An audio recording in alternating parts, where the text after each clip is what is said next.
Nós agradecemos a irmã Yane pela bonita música e nós gostaríamos de apresentar aquele que irá hoje dividir conosco, né? Abrir a palavra. Eu não sei quantos dos senhores já conhecem nosso pastor departamental de jovens, desbravadores, aventureiro e adjacências, né? O pastor Alain está conosco hoje para dividir o pão da vida conosco. Pastor, por favor, fique à vontade. Obrigado, César, pelos préstimos no trabalho, nos auxiliando também na pasta espiritual, né, dentro do clube. Ele, na coordenação geral, ele trabalha aí com uma subpasta aí junto com o Erasmo, trabalhando, coordenando os concursos da associação. Obrigado pelo convite, pelo apoio, sempre dado desde o interior do Amazonas, né, quando ele estava como coordenador ali de Parintins e áreas, né, afins, com Barreirinha. Muito obrigado pelo carinho, viu, Erasmo? Obrigado, irmãos, por nos receber, é uma alegria. Quem está feliz aí, diga amém. Amém. É bom estarmos juntos, Erasmo. É porque vocês andam tão juntos, viu, César? Vocês andam tão juntos. Eu lembrei que vocês estavam rindo de alguma coisa, né? Amigos, esse é o mal de andar junto com o Erasmo.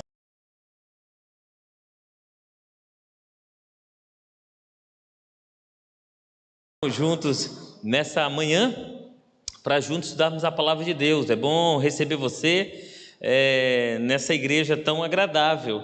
Eu fico pensando que talvez esse seja o púlpito mais pesado da mar e mais bem elaborado, viu? Parabéns, belo púlpito. Esse aqui é para gerações e gerações, não é? Deus abençoe vocês aqui, amigos. Nós viemos aqui com o propósito de adorar a Deus, não é? De louvar o Senhor. Antes de nós abrirmos a Bíblia, eu tenho um presente especial. Eu queria saber, cadê o... Já teve nomeações aqui? Já? Aqui é 2 anos. Maravilha. O pastor Jair é muito inteligente. Eu queria saber quem é o diretor do Clube de Desbravadores. Cadê É você, diretora? Então vem aqui à frente, por gentileza. Eu queria saber quem é o diretor do Clube de Aventureiros. Tem aventureiros aqui? Vocês não estão sem aventureiros. Mas quero estimular vocês. Eu imagino que vocês devam ter bastante criança aqui na igreja, ou pelo menos um grupo de crianças. Então eu te admoesto para que nessa igreja possa ter em 2021 um clube de aventureiros. Viu? Nem que seja o fato de você sair do clube e ir lá para o aventureiro. Brincadeira. Mas a gente precisa de um clube de aventureiros em cada igreja, sabe por quê? Porque nós precisamos, a base do clube é o quê? É os aventureiros. Se não tem aventureiros, a gente não tem fonte para os futuros desbravadores. Então minha recomendação a vocês trabalhe com carinho, pense com carinho nessas crianças que estão crescendo na igreja, para que tenham também um espaço onde eles possam crescer e se desenvolver. Eu queria chamar a Aninha, Ana Clara, venha cá. Arthur também vem aqui, meu filho.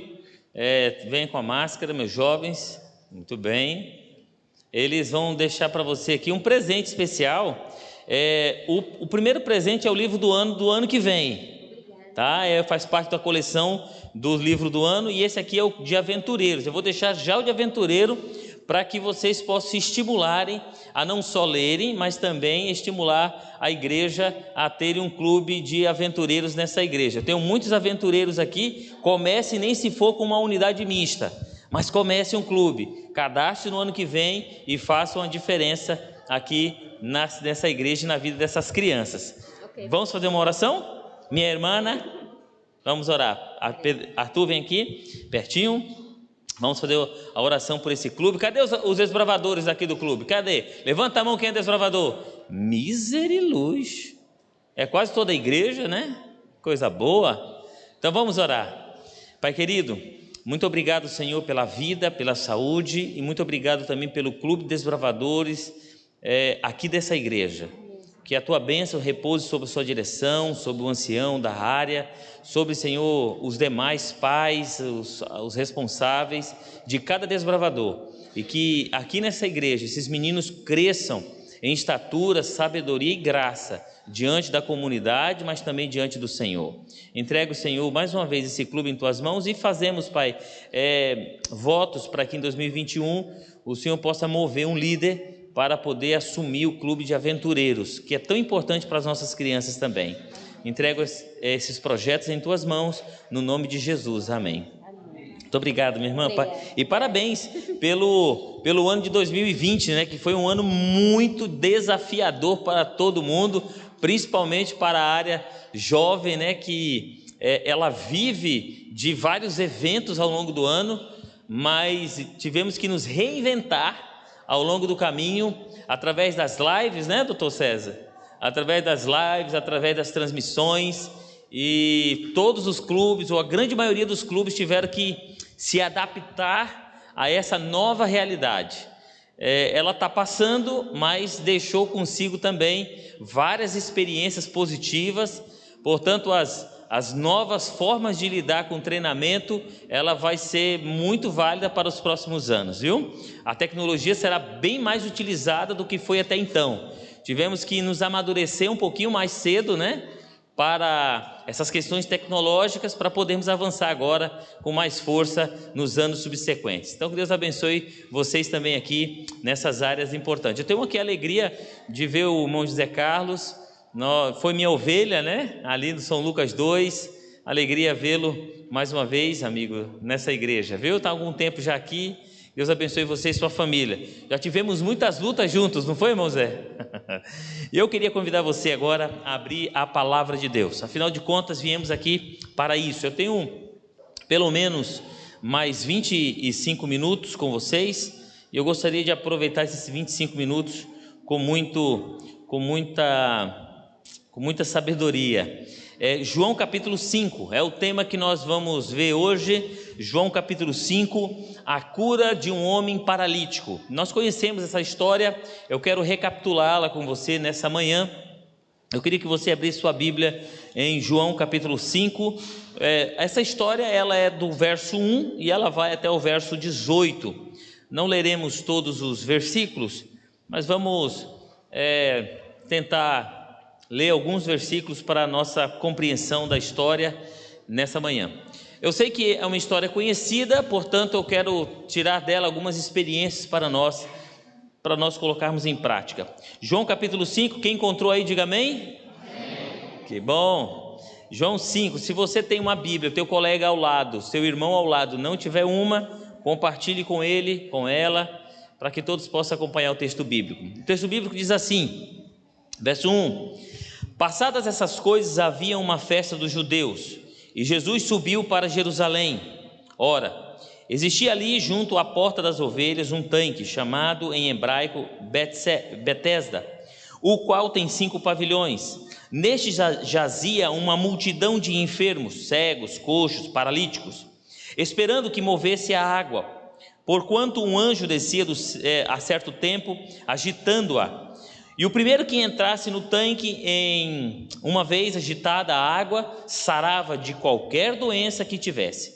Verso 5: estava ali um homem enfermo, havia 38 anos. Jesus, vendo-o deitado e sabendo que estava assim há muito tempo, perguntou-lhes: queres ser curado? Respondeu-lhe o enfermo: Senhor, não tenho ninguém que me ponha no tanque quando a água é agitada, pois enquanto eu vou, desce outro antes de mim. Então lhe disse Jesus: levanta-te, põe o teu leito e anda. E imediatamente o homem se viu curado, tomando o leito, pôs-se a andar. E aquele era o dia de sábado. A história continua e depois a gente continua tentando entender um pouquinho mais dessa história. Jesus não estava em Jerusalém, mas havia uma festa. A Bíblia não registra que festa era essa. Poderia ser tantas festas, tantas outras festas que ali havia, dentre elas tabernáculo, trombetas, a própria Páscoa. Era uma festa. No entanto, Jesus subiu para essa festa.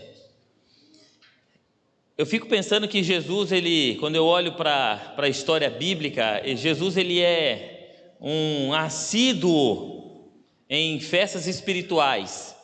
em eventos espirituais. Em vários desses momentos, Jesus é encontrado nesses momentos específicos ao longo da sua trajetória, né? Eu me lembro Jesus, por exemplo, se perdendo numa grande festa aos 12 anos de idade. Lembra desse episódio? Quando Jesus então se perde de seus pais, mas na realidade ele não estava perdido. Na realidade ele estava muito bem encontrado, né? Estava no templo, conversando com os fariseus, com os escribas, e ele estava ali.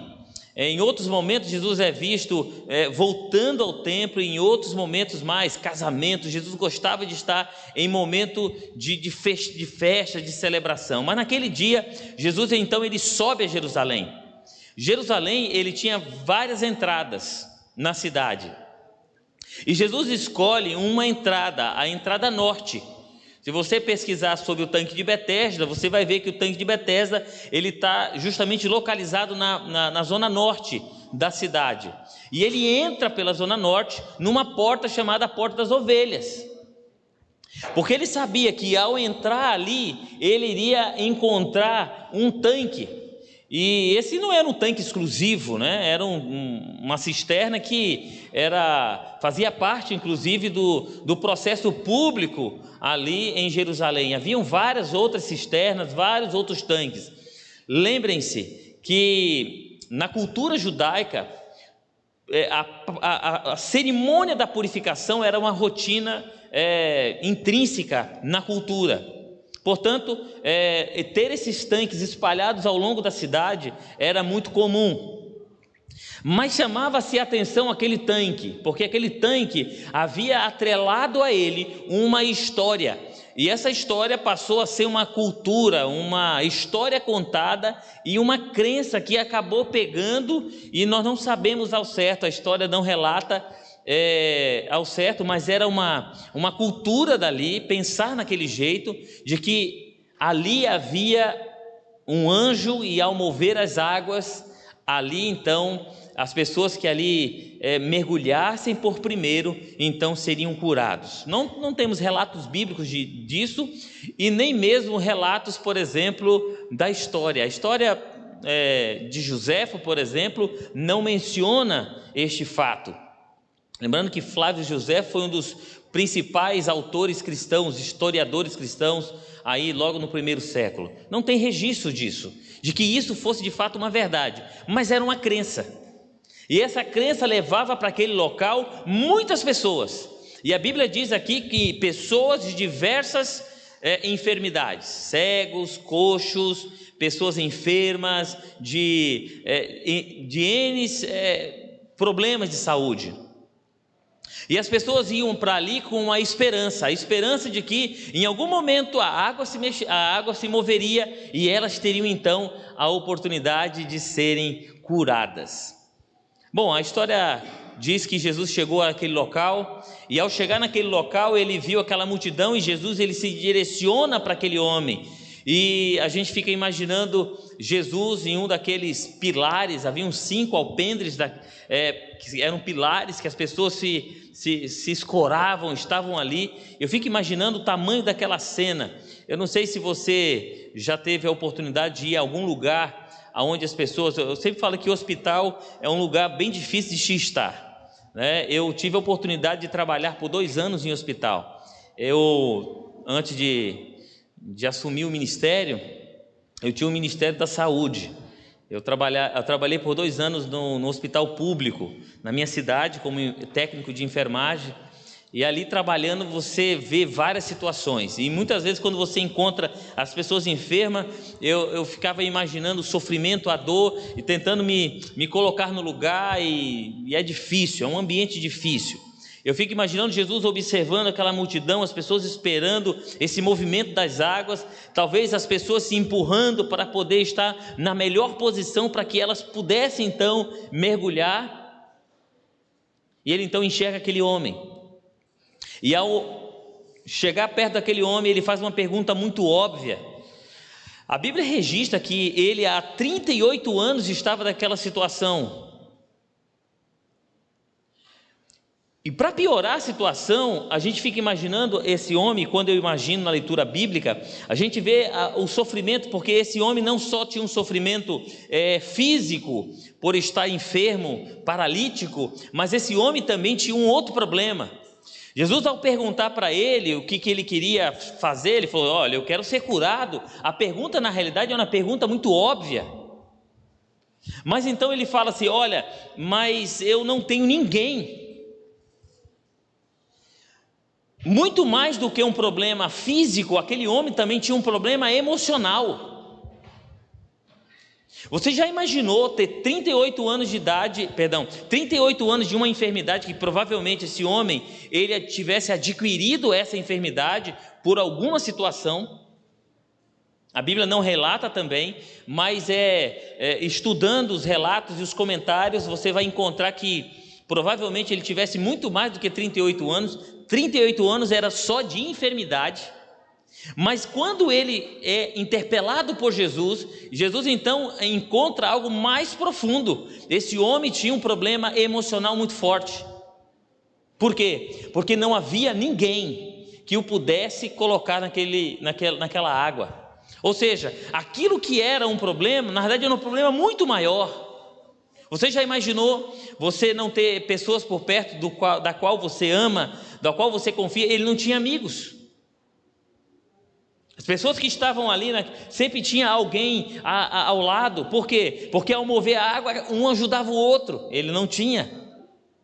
Portanto, toda vez que ele tentava, essas questões não aconteciam, ele não conseguia se mover, porque sempre alguém estava na água primeiro do que ele.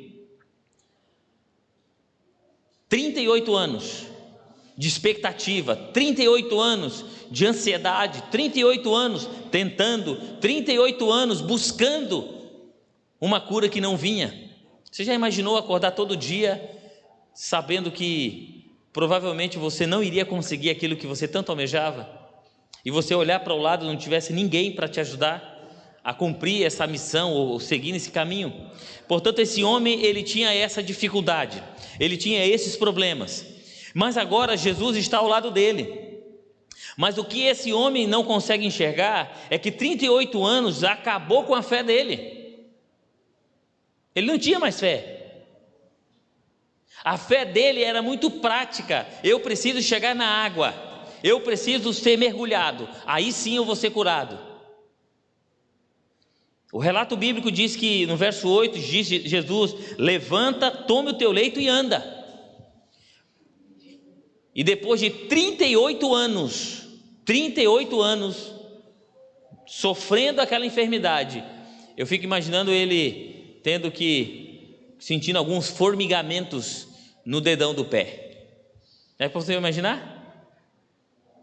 Ele conseguir, naqueles dedos atrofiados pelo tempo, agora ele sentindo os seus ligamentos recebendo informações neurais, as sinapses nervosas conseguindo chegar até o dedão do pé, e ele começando a sentir a sensibilidade da pele, das pernas. E eu fico imaginando a alegria desse homem, porque esse homem não estava mais perto de quem? Só da água, ele estava perto da fonte da vida, que era Jesus. Por um tempo mais, por um momento mais, por algum momento agora, ele brilha os olhos, e ele enxerga não somente um homem, ele enxerga o seu ser divino. Irmãos, que experiência fenomenal que esse homem teve. Um homem que viveu à margem de um tanque por 38 anos, agora tem a oportunidade de poder voltar a andar. E a ordem de Jesus era: pega o teu leito e anda. E ele imediatamente levantou, e ele colocou a sua esteira, seu mais valioso objeto, coloca debaixo do seu braço e vai embora. Se você continuar lendo, Jesus, por ser sábado, Jesus então ele é interpelado por aqueles que ali estavam. Olha, é sábado, dá uma olhadinha no verso 11. Ao que ele respondeu,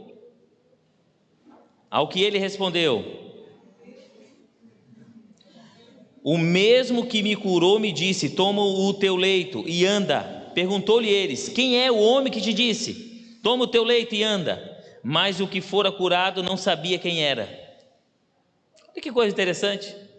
Ele não perguntou o nome de Jesus. Quem é você que faz seus milagres? Tu és um profeta, tu és um rabino, quem é você? Ele não sabia o nome. Ele ficou tão empolgado, mas tão empolgado, que ele saiu e foi embora. Jesus falou, toma teu leito e anda, e ele foi embora. E olha, o relato continua dizendo, verso 14, mais tarde Jesus o encontrou aonde? No templo, e lhe disse, olha, que já estás curado, mas não peques mais, para que não te suceda coisa pior. Presta atenção, esse homem tinha um problema físico, esse homem tinha um problema emocional, mas esse homem tinha um outro problema que Jesus terminou de resolver. Muito mais do que uma cura física, muito mais do que uma cura emocional, Jesus está disposto a uma cura espiritual. Esse homem saiu lá do tanque de Betesda e foi direto para o templo. A pergunta é, por que ele foi para o templo? Sabe por quê? Porque dentro da lei cerimonial, qualquer pessoa que fosse curada de qualquer enfermidade, ele teria que se apresentar ao sumo sacerdote de plantão.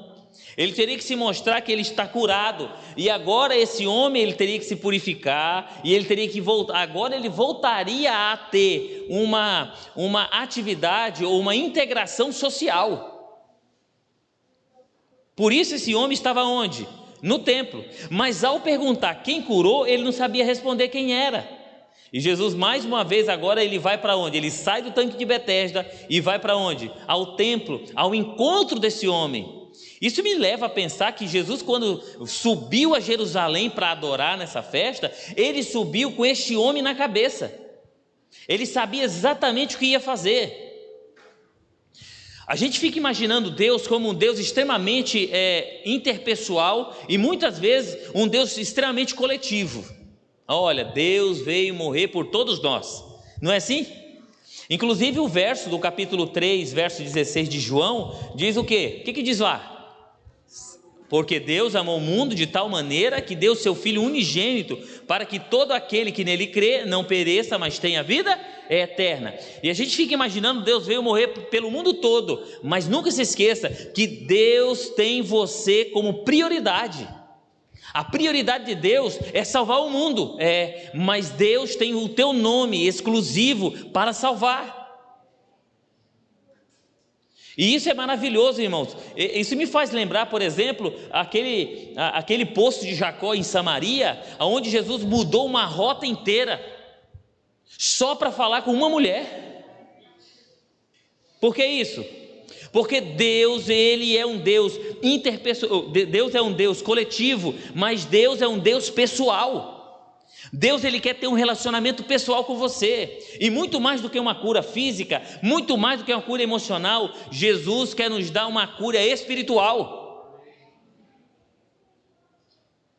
Eu fico imaginando, por exemplo, Jesus fez coisas extraordinárias, vou dar um exemplo para você, de tantas, que se nós precisássemos de papel não teríamos condições, ou mesmo o céu, não teríamos como, o rio para poder pintar, não teria condições de relatar tudo que Jesus fez.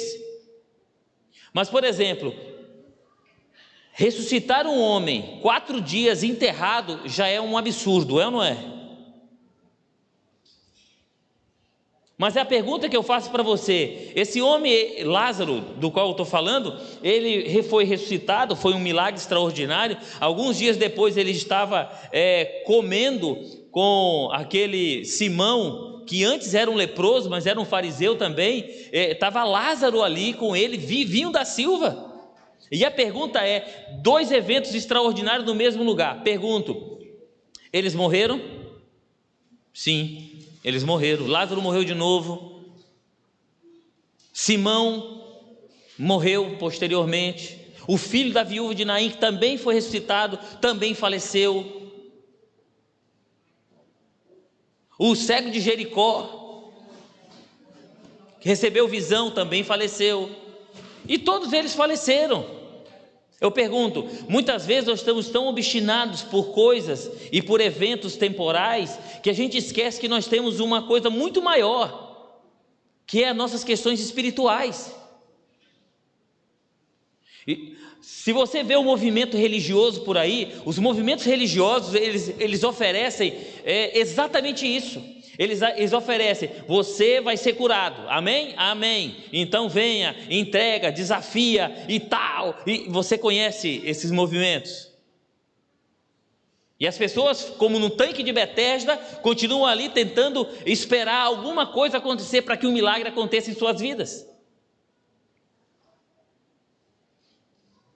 Muitas pessoas estão correndo atrás, olha, se eu for fiel a Deus, se eu devolver meu dízimo, se eu fizer as coisas certinho, eu vou ser abençoado por Deus.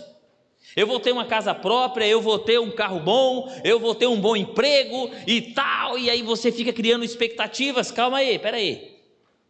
Você já perguntou qual é a prioridade de Deus para a tua vida? A prioridade de Deus para nós, seus filhos, não é apenas viver uma vida sem problemas. A prioridade de Deus é que nós tenhamos uma vida repleta, feliz, regozijando com o que temos, mas olhando para o céu. Às vezes eu fico impressionado quando eu vou para o interior do Amazonas. Um dos grandes sonhos da minha vida era conhecer o interior do Amazonas. Ah, meu sonho. E aí o primeiro distrito da minha vida foi aonde? Manicoré, irmão. Aí os pastores chegavam comigo assim, amigos meus, falavam assim: eita, meu jovem, eu sabia que você ia longe, viu? Me mandaram para Manicoré. E que experiência extraordinária foi para Manicoré. A minha última igreja de Manicoré, daqui para lá, são 13 horas de lancha, a jato. 13 horas. De Manicoré para a minha última igreja e a última igreja da Amar, do território da Amar, no extremo sul do estado, é a igreja num lago chamado Lago do Acará. Para chegar lá, eu preciso 12 horas de barco. Sobe o rio Madeira, 12 horas de barco, desatrela a lancha e mais 50 minutos de lancha, motor 60, HP, uma delícia de pilotar. E você entra mais 50 quilômetros até o Lago do Acará, uma congregação de mais de 150 membros. Irmãos, uma coisa incrível. Mas um povo que vive uma vida tão simples, que eu fico pensando assim, meu Deus, aqui não tem condições de ter gente morando nesse lugar. E aí daqui a pouco começa uma comunidade aqui, uma comunidade ali, e o povo vivendo de maneira tão simples. Eu me lembro várias vezes, o meu almoço foi farinha, amém? Fala amém, irmão. Amém. Por isso que o pastor Alain ficou meio rochuchudinho nos últimos anos. Era caldeirada de, irmão, todos os peixes lícitos. E aquela caldeirada branca, sabe? E eu falava assim, Jesus querido, só água, sal e um olhinho passando por cima. Eu falei, é nóis, irmão, vamos lá. Rapaz, e o negócio é bom, viu? E o negócio é bom. E as pessoas dormindo, por exemplo, eu lembro que quando eu cheguei em 2014 em Manicoré, houve uma grande cheia, mais de 8 igrejas minhas ali foram inundadas pela água, e os irmãos nas suas casas vivendo em maromba. Sabe o que é maromba? Sabe, né? É quando você tem que ir aumentando o assoalho da casa e você vai chegando perto. Eu me lembro que eu cheguei para fazer uma visita, o irmão estava praticamente dormindo, maromba, né?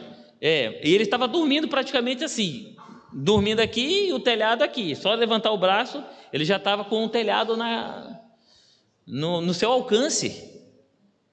Fiquei impressionado como vive esse povo.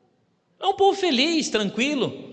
E eu tentando mostrar para ele, irmão, olha, faz horta, irmão, planta 1000 pés de pupunha, irmão, planta açaí. Aí ele olhava para mim e falava assim, rapaz, não mexer com isso nada, pastor.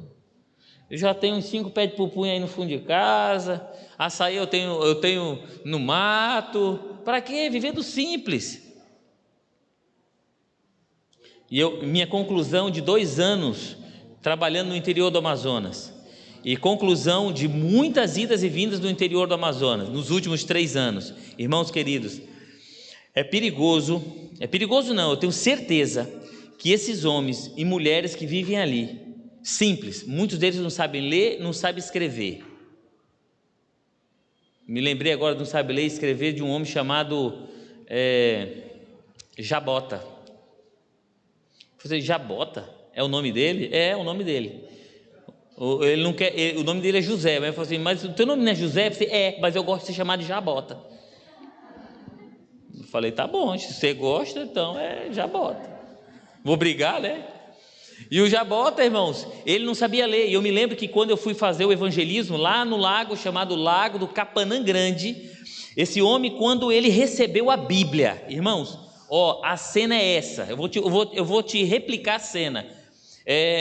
Foi um outro momento, eu conto a história do Capanã Grande para vocês, mas eu quero dizer para você que depois que eu batizei eles, nós entregamos a igreja, a comunidade. Olha, essa igreja da comunidade é de vocês, vocês serão os líderes dessa igreja, a gente vai dar o suporte a vocês e vocês vão seguir. E aí eu dei os presentes, eu fui começando a dar alguns presentes, e dentre esses presentes eu dei uma Bíblia para cada um. E o Jabota me chamou muita atenção, porque esse irmão, ele agarrava a Bíblia assim, ele pressionava a Bíblia sobre o peito com uma intensidade assim diferente, e ele fechava os olhos assim. E depois eu conversei com ele muito emocionado, ele falou assim: pastor, eu não sei ler, mas pastor, pela primeira vez na minha vida,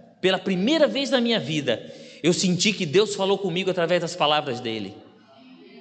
Ele não sabia ler, mas ele sabia que aquele livro era o livro do Senhor. Homem simples, sem vaidade, sem ostentação, só vivendo. E a minha impressão que eu tenho do interior de muitos desses irmãos esses homens que não sabem ler e escrever, que vivem uma vida simples, sem shopping, sem celulares, sem internet, sem um monte de coisas que a gente acha que são extremamente necessárias. Esses homens estão mais perto de alcançar o céu do que nós. Por quê, irmãos? Porque nós estamos muitas vezes ao lado da cura e nós não estamos reconhecendo. Muitos infelizmente vão saindo da igreja e vão tentando buscar porque querem, têm sonhos, têm projetos. Amigos, Deus quer dar sonhos para vocês, e os projetos Ele quer fazer parte dos sonhos. Eu não entendo porque muitos dos jovens saem da igreja. O meu pai um dia desse falou para mim assim: eu não vou orar mais para jovem ir para a faculdade. Eu falei: eita, homem rebelde. Por quê, pai? Eu falei: olha, porque é o seguinte, nas quartas-feiras, no culto de oração, os pais pedem: olha, vamos orar pelo fulano de tal, para ele passar no vestibular. A gente ora, a criatura passa no vestibular, aí chega na faculdade, um mês depois, está cansado, não consegue vir para a igreja porque está muito estressado, aí começa a faltar os cultos, aí não vem no domingo, não vem na quarta porque está na faculdade, aí daqui a pouco não vem mais para a igreja e daqui a pouco se apostata. Aí a mãe volta para a igreja pedindo a oração: olha, irmãos, por gentileza, eu estou muito triste, ore porque o meu filho está fora da igreja. Ô criatura, qual o problema? Isso acontece com o jovem que vai para a faculdade, isso acontece com o irmão que ora pedindo um emprego, aí chega o emprego, começa a receber pressão, porque tem que trabalhar no sábado, porque tem que não sei o quê, porque tem a hora extra, tem que ser obrigado. Você entende? E daqui a pouquinho um irmão que era o líder da igreja, que era o irmão da igreja, começa a viver em uma outra esfera, em uma outra situação. Isso acontece com alguém que está namorando.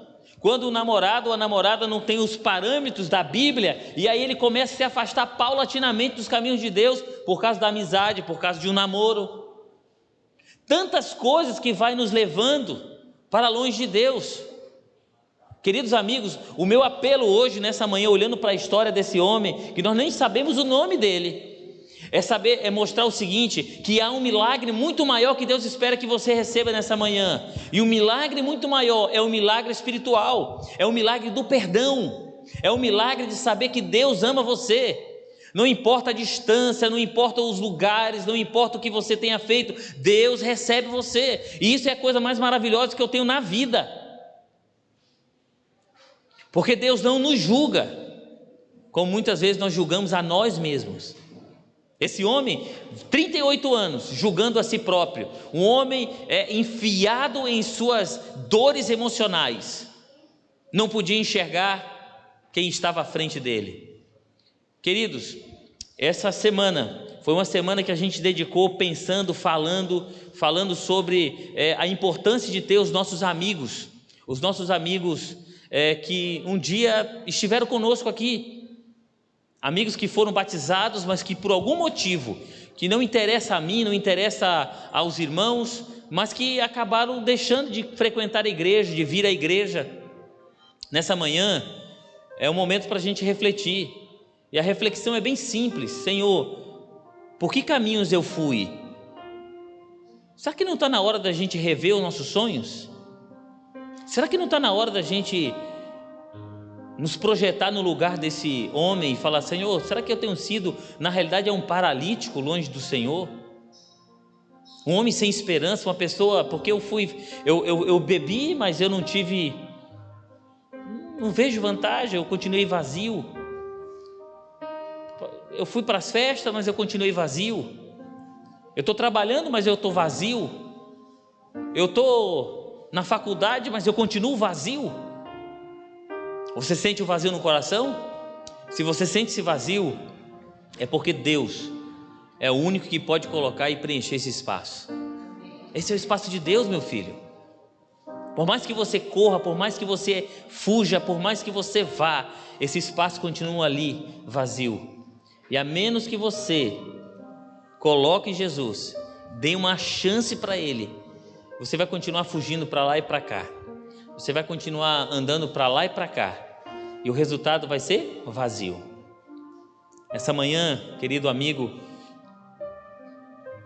que um dia esteve entre nós, eu não sei quem é você, eu não sei se você está me ouvindo com o coração ou apenas com o ouvido, mas o meu apelo para você é: Senhor, eu quero levantar, eu quero receber o milagre, e o maior milagre que Tu podes me dar hoje é o milagre de voltar a crer, é o milagre de voltar a pensar no céu, é o milagre de voltar a pensar na eternidade. Dá-me de novo essa vida. Muitas pessoas saem da igreja, irmãos, por falta de amor. E talvez o milagre que muitos de nós que já somos batizados, que nunca saiu da igreja, o maior milagre nosso é exatamente esse: Senhor, eu preciso de um milagre também. Eu preciso do milagre do amor. Porque quando as pessoas erram, elas não precisam saber que errou, porque elas já sabem. Elas precisam ser corrigidas? Claro. Elas precisam ser orientadas, admoestadas, advertidas? Tem. Mas nunca deve ser feito sem o amor, sem um abraço, sem um acolhimento, sem um aconchego. O grande problema, irmãos, que muitas vezes nós disciplinamos, e em vez da disciplina ser uma bênção, ela é uma maldição. Sabiam? Uma maldição. Sabe quando que é uma maldição? Quando a gente disciplina por disciplina. A gente volta a ter o código lá de Hammurabi: olho por olho, dente por dente. Seco, simples, incisivo, preciso. Errou, pecou, afastou, empurrou. Jesus veio para quebrar o paradigma, e o paradigma de Jesus é o contrário disso tudo. Qual é o modelo bíblico, o modelo divino que sempre foi: chega para perto, venha comigo, fica nos meus braços, eu quebro as tuas pernas, mas eu te carrego nos ombros. Você entende, irmãos? O princípio divino, o princípio de Jesus é o princípio do amor. E dentro da igreja precisa haver esse movimento de amor. E esse movimento de amor, ele é contagiante. É um movimento que alcança corações, é um movimento que inspira, é um movimento que leva, é um movimento que eleva a gente para o céu. Dentro da igreja deveria ter muito menos críticas, a gente atingiria menos o coração negativamente das pessoas. Deveria ter, em vez de críticas, mais cultos, mais amor, mais acolhimento, mais junto à panela, mais um irmão comendo com o outro. Olha o modelo bíblico, Atos capítulo 2, os últimos versos, se não falha memória, 47, diz que enquanto eles viviam na comunidade que eles viviam, comendo, partindo do pão, vivendo aquela atmosfera de amor, de cumplicidade em Cristo Jesus, o que acontecia, irmão? A Bíblia diz lá, o Espírito Santo ia acrescentando os que iam sendo salvos. Sabe por que a gente não teve que fazer uma outra igreja aqui do lado aqui? Ou ter que fazer 2 cultos aqui para essa igreja? Porque talvez nós, membros que já fomos batizados, nós somos exatamente como esse coxo, impedindo que os milagres aconteçam na vida das pessoas, por causa das nossas atitudes. Meus irmãos, entenda isso como um apelo, um chamado para todos nós, para você que por algum motivo saiu da igreja e hoje está aqui conosco. Deus está dando para você uma outra oportunidade, para você lembrar que existe um céu a ganhar, existe um céu a conquistar, existe algo muito melhor e Jesus quer fazer parte da tua história. Agora, eu também falo para um grupo de irmãos que nunca saíram da igreja, mas que vivem como se não estivessem na igreja. E a esse também eu falo, irmãos, é hora de nós nos reencontrarmos com Jesus, porque talvez o foco está errado. O foco está errado. Nosso foco não é apontar dedo, o nosso foco é abraçar as pessoas. O nosso foco não é falar do que é mal nos outros, o nosso foco é falar que existe um Jesus que ama e que transforma e que muda a história das pessoas. É desse Jesus que a gente tem que pregar. Queridos irmãos, eu pergunto, será que a gente não pode tomar uma decisão hoje de buscar o Senhor e falar, Senhor, eu quero ser curado das minhas moléstias espirituais, eu quero ser um jovem diferente, eu quero ser um adulto diferente, um pai diferente. Será que não está na hora da gente realmente mudar a perspectiva das coisas? Porque às vezes o problema não está nos outros, está nos olhos de quem vê, e talvez os nossos olhos precisem ser curados nessa manhã, porque naquele dia, ali no tanque de Betesda, um homem foi curado, mas haviam cegos, haviam leprosos, haviam pessoas de várias doenças, precisavam ser curadas também. Será que nós não precisamos ser curados nessa manhã também? Eu acho que sim, a começar de mim. Portanto, irmãos, eu queria convidar você a ficar em pé. Você que fala, Senhor, eu preciso mudar algumas coisas, eu preciso mudar algumas posturas, atitudes, eu preciso ser diferente. Deus, Ele espera essa atitude de você. Mas como eu sempre faço, irmãos, sabe, na hora de um apelo tudo é muito bom, irmãos, você levantar quando todo mundo levanta. Sabe qual é o difícil? O difícil é quando a gente começa a tomar um passo, começa a avançar, começa a fazer atitudes diferentes, a gente começa a avançar. Avançar não é fácil. Eu queria convidar você, para você vir aqui à frente. Eu sei que a gente tem que respeitar alguns limites, obedeça esses limites, mas eu queria que você exercesse sua fé. Para você que está longe de Deus, para você que fala assim, eu me afastei da igreja, mas eu quero voltar. Para você, irmão querido, que fala assim, eu preciso melhorar algumas coisas, eu também convido você. Eu queria que você viesse aqui à frente. Eu quero orar por você aqui à frente. Eu queria que você rompesse um pouquinho do seu próprio preconceito e pudesse entender que o reencontro não é um momento para as pessoas que estão lá fora, para os nossos irmãos que não estão mais. O reencontro é para mim também. Deus abençoe vocês. Obrigado porque vocês atenderam ao chamado de Deus. E como um servo fiel, também fala assim, Senhor, eu também quero continuar avançando. São muitas coisas, né, irmãos? A gente tem muitas coisas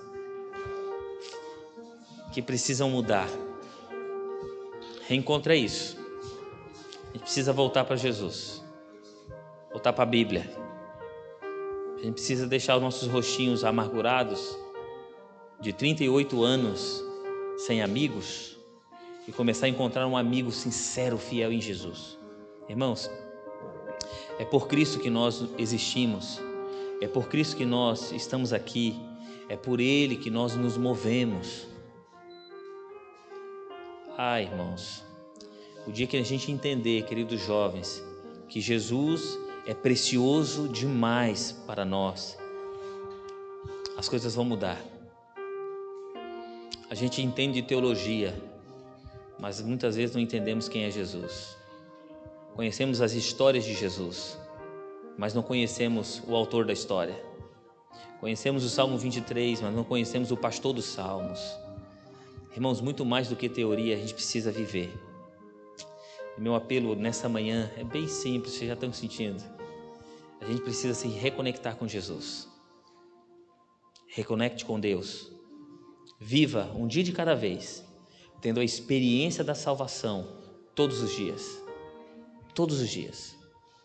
Se conectando com a Bíblia, se conectando com a oração. Essa igreja não será forte enquanto Cristo não for forte em tua vida. Essa igreja nunca cumprirá o seu propósito, queridos anciãos, enquanto os senhores não tiverem Cristo refletido em seu caráter. Vamos orar. Pai querido, nessa atmosfera, Senhor, de entrega, nessa esfera de louvor e adoração, é nessa esfera, Senhor, de súplica, do coração, da lágrima, da alma, é que nós estamos aqui, Senhor, para clamar a Ti, clamar ao Senhor pelo milagre. Pai querido, nós precisamos de milagres físicos, de verdade, Senhor, nós precisamos, quem sabe, de um emprego, quem sabe, Senhor, de uma estrutura melhor para dar um melhor conforto para a nossa família. É verdade, Senhor, que precisamos também de amigos para nos dar suportes emocionais, da família para dar esse conforto emocional. Mas, Pai amado, nessa manhã entendemos que muito mais do que o físico, muito mais do que o emocional, o Senhor está disposto e quer nos abençoar, nos dando uma cura. E essa cura, Senhor, é a cura espiritual. Pai querido, tantas vezes nós estamos na igreja, mas estamos longe de Ti. Deixamos, ó Deus, de ler a Tua palavra, deixamos de orar, deixamos de buscar o Senhor nas primeiras horas de cada manhã, deixamos de Te buscar, Senhor, e Te agradecer no culto da tarde, à noite, antes de dormir, esquecemos do Senhor. E Pai amado, quem somos nós sem Ti? Somos nada. É por isso que nessa manhã, Senhor, eu quero colocar, Senhor, a mim e aos meus irmãos em Tuas bondosas mãos, para que o Senhor nos receba neste reencontro, porque queremos ter um reencontro não só com a igreja, com a comunidade, mas queremos ter um encontro com o Senhor. Pai querido, tem pessoas que sofrem aqui, porque se afastaram dos Teus caminhos, mas têm buscado o Senhor. Muitas delas, ó Deus, foram para lugares que eu não sei quais são, mas Tu conhece, Tu sabe quem são elas. Pai querido, abrace essas pessoas e que elas nessa manhã também tenha, Senhor, se fortalecido com o propósito de começar uma nova história ao Teu lado. Também coloco essas pessoas em Tuas bondosas mãos. Abençoe essa congregação e que essa comunidade de crentes possa ter o amor como a principal ferramenta de vida nessa geração do qual eles estão inseridos. Dá-nos a Tua bênção, entregamos nossa vida em Tuas mãos, no nome eterno e santo de Jesus. Amém, Senhor. Amém. Que Deus abençoe você. Deus te derrame suas bênçãos infinitas sobre sua vida. Enquanto